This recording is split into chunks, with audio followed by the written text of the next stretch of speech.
కొడుకు కదా భార్య అన్నది.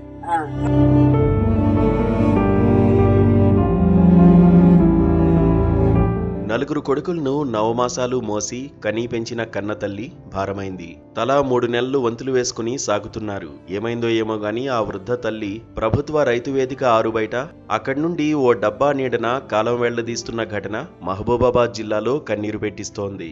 గూడూరు మండలం వెంగంపేట గ్రామానికి చెందిన బొడ్డు భద్రమ్మ జీవితం ఒకప్పుడు సంతోషంగా సాగింది. నలుగురు కుమారులు, వారి వివాహాలు, ఆస్తుల పంపకం అన్నీ సవ్యంగా జరిగాయి. ప్రతి 3 నెలలకు ఒక కుమారుడి ఇంట్లో ఆమెను సాకే ఏర్పాటు చేశారు. కానీ విధి క్రూరమైన మలుపు తిప్పింది.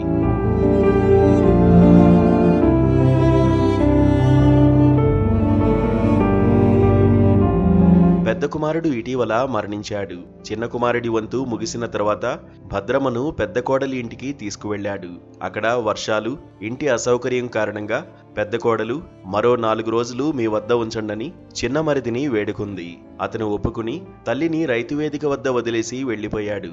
చేసేది లేక భద్రమ్మ సైకిల్ డబ్బాల వద్ద కూర్చుని కాలం వెళ్లదీస్తోంది. ప్రతిరోజు భిక్షాటన చేస్తూ కడుపు నింపుకుంటోంది.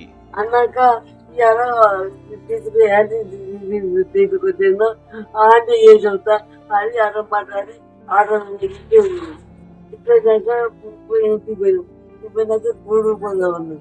గూడు ఏం చెప్పిందో ఆయన ఇంటికి వచ్చినాం. ఇంటికి మాత్రం మధ్య పోయినాం. మధ్య పోయినాక మా ఇంటికి కొట్టాను. పోయింది ఇక తీసుకొచ్చి చేసిన వాళ్ళు దానికి పోదా తీసుకొని తీసుకోడు కాదు తీసుకొచ్చి చిన్న కొడుకు కదా భార్య అన్నది. భద్రమ్మ దీనస్థితిని చూసిన గ్రామస్తులు ఆమె కష్టాలను తలుచుకుని కలత చెందారు. ఒకప్పటి సంతోషవంతమైన తల్లి ఇప్పుడు కుమారుల నిర్లక్ష్యానికి, బాధ్యతారాహిత్యానికి బలై ఒంటరితనంలో మగ్గుతోంది. ఈ గాథ గ్రామంలోని ప్రతి హృదయాన్ని కలిచివేసింది. ఈ దీనగాథను చూసిన ప్రతి ఒక్కరూ తీవ్ర మనోవేదనకు గురవుతున్నారు.